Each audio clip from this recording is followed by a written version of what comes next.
بسم اللہ الرحمن الرحیم جی، اس وقت میرے سامنے ہمالیہ ٹائمز کا اخبار اس وقت میرے پاس موجود ہے۔ انتہائی خوشی ہوئی، ہم بدقسمتی سے ہمارے ہاں جو صحافت ہے اس کا جو ایک رول ہونا چاہیے تھا وہ ہمیں نظر نہیں آتا۔ ظاہر ہے کہ ایک نیوٹرل ایک صحافتی ایک رول صحافت سے تعلق رکھنے والے لوگوں کو نظر آنا چاہیے، وہ نہیں آتا۔ ہمالیہ ٹائمز کے چلانے والے اور ہمالیہ ٹائم کو اس وقت جو لیڈ کر رہے ہیں، وہ اس بات کی ہمیں خوشی ہے کہ وہ انتہائی پڑھے لکھے اور ایک پی ایچ ڈی اسکالر ہیں جو اس وقت اس اخبار کو چلا رہے ہیں۔ اور جس طرح سے اب تک کی جو میں نے یہاں ان کی چیزیں دیکھی ہیں تو بڑی بیلنس انہوں نے جو خبریں ہیں اس کو دی ہے، اور میں سمجھتا ہوں کہ یہ بہت بنیادی ضرورت ہے ہمارے کیونکہ بلوچستان کے جو بنیادی مسائل ہیں اس کو اجاگر کرنے کی ضرورت ہے۔ بدقسمتی سے ہمارے ہاں پسند ناپسند کی بنیاد پر خبریں دی جاتی ہیں اور سیاسی افراد کی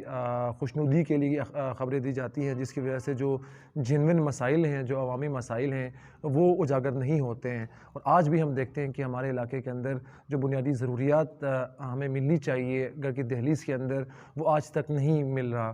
ایون ہم سب سے بڑی بات ہم اپنے گلگت بلتستان کے کانسٹیٹیوشنل سٹیٹس کی اگر بات کرتے ہیں تو اس کی بڑی وجہ بھی یہی ہے کہ ہمارے جو سیاستدان ہیں جو ہمیں لیڈ کرتے ہیں انہوں نے اس علاقے کے مسائل کو اجاگر نہیں کیا۔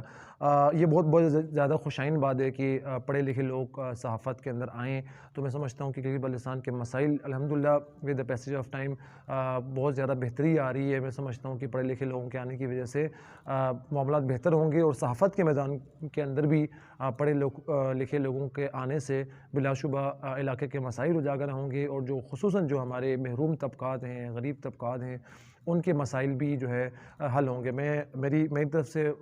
بیسٹ وشز ہے ہمالیہ ٹائمز کے جو پوری ٹیم ہے جو اس ہمالیہ ٹائمز کو اون کر رہے ہیں، ان کو بھی بیسٹ وشز ہیں کہ جو ایک ٹرو جرنلزم ہے، صحافت ہے،